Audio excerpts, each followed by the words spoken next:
Hello everyone. তো আমরা সেদিনকে রাতের বেলা বিয়ে বাড়ি গেছিলাম পুরো প্যাকড আপ হয়ে, কারণ বাইরে প্রচণ্ড পরিমাণে ঠান্ডা ছিল। কিন্তু সেটা হলের বাইরে পর্যন্ত, হলের ভেতরে ঢুকে আমাদের আর সোয়েটার জ্যাকেট লাগে না। তারপর আমি এখানে একটা ভিডিও করছিলাম আর দাদারা ভেবেছে আমি তাদের ছবি তুলছি, তাই তারা এমন অঙ্গি করছে যেন আমাকে মারবে। তাই সেখান থেকে সরে এসে আমি এদিকে একটু ক্যাথ মারছিলাম।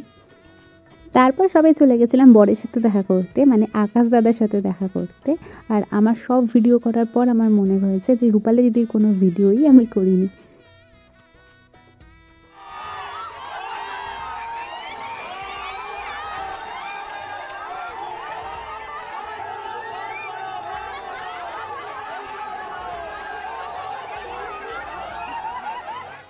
আর এই যে পিছন থেকে আমরা আরও উস্কাচ্ছিলাম, তোলো তোলো আরও উপরে তোলো, কারণ প্রত্যেকটা বিয়েবাড়িতে এটা দেখতে খুব মজাদার লাগে।